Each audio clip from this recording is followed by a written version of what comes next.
Hello friends, welcome back to Pretty corner.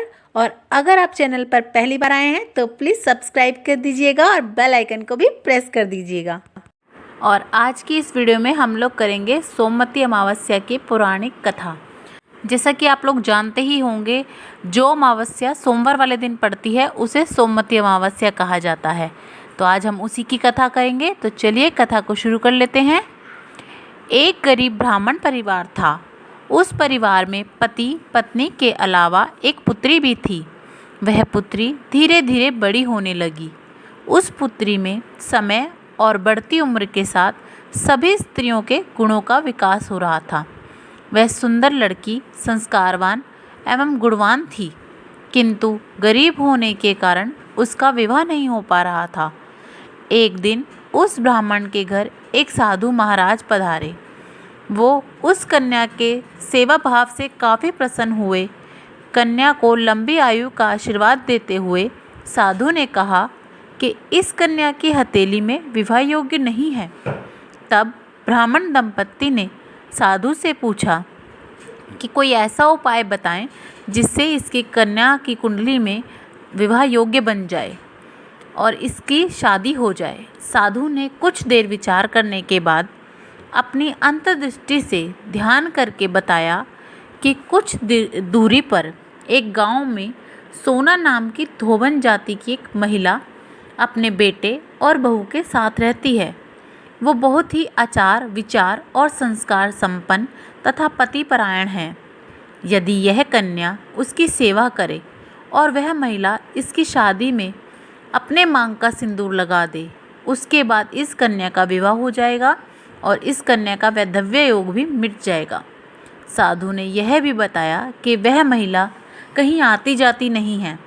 यह बात सुनकर ब्राह्मणी ने अपनी बेटी से धोबिन की सेवा करने को कहा। अगले दिन कन्या प्रातःकाल उठकर सोना धोबिन के घर जाकर साफ सफाई और अन्य सारे काम करके अपने घर वापस आ जाती है। एक दिन सोना धोबिन अपनी बहू से पूछती है कि तुम तो सवेरे ही उठकर सारे काम कर लेती हो और पता भी नहीं चलता।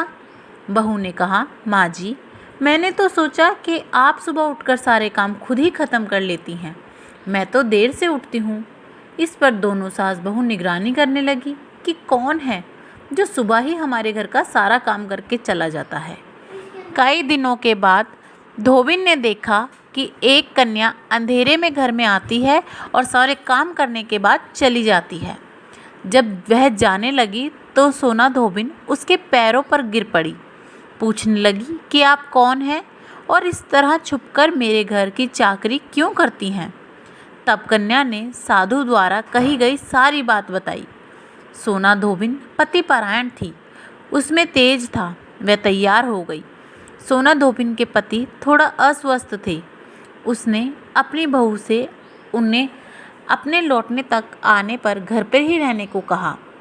सोना धोबिन ने जैसे ही अपने मांग का सिंदूर उस कन्या की मांग में लगाया, उसका पति मर गया। उसे इस बात का पता चल गया।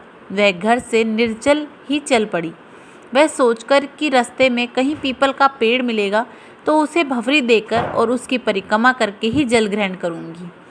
उस दिन सोमवती अमावस्या थी। ब्राह्मण के घर मिले पुए पकवान की जगह उसने ईंट के टुकड़ों से 108 बार भंवरी देकर 108 बार पीपल के पेड़ की परिक्रमा की और उसके बाद जल ग्रहण किया। ऐसा करते ही उसके पति के मुर्दे शरीर में वापस से जान आ गई।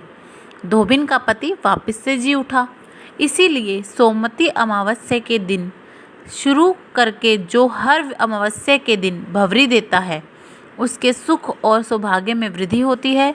पीपल के पेड़ में सभी देवों का वास होता है। अतः जो व्यक्ति हर अमावस्या को ना कर सके तो वह सोमवार को पड़ने वाली अमावस्या को 108 वस्तुओं की भंवरी देकर सोना धोबिन और गौरी शंकर का पूजन करता है, उसे अखंड सौभाग्य की प्राप्ति होती है।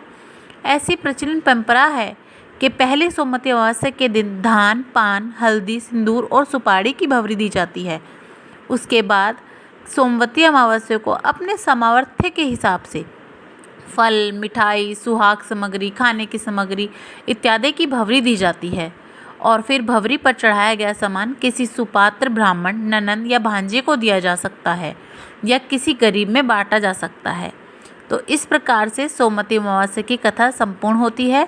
और इसके बाद आप विनायक महाराज की छोटी सी कथा ज़रूर कहें वहीं पीपल के पास बैठकर, या अगर आप घर पर पूजा कर रहे हैं तो आप घर पर भी ये 2 कहानियाँ ज़रूर सुने और इस प्रकार से आप सोमवती अमावस्या की पूजा कर सकते हैं। और अगर आप बाहर नहीं जा सकते किसी कारणवश पीपल की पूजा करने, तो आप घर पर ही अपने आंगन की जो तुलसी माता हैं उनके सामने बैठकर पूजा करें, उनकी परिक्रमा करें 108 बार और कुछ भी जो खाने पीने का सामान हो वो उन्हें चढ़ा दें और उसके बाद वो सामान किसी भी गरीब में या किसी भी ज़रूरतमंद इंसान को भेंट कर दें। तो इस प्रकार से आप भी सोमवती अमावस्या की व्रत कर सकते हैं, कथा सुन सकते हैं। तो आपको मेरी वीडियो कैसी लगी प्लीज़ कमेंट करके ज़रूर बताइएगा और अगर अच्छी लगी हो तो लाइक कीजिएगा, शेयर कीजिएगा और सब्सक्राइब करना तो बिल्कुल भी ना भूलें। देखने के लिए बहुत बहुत धन्यवाद।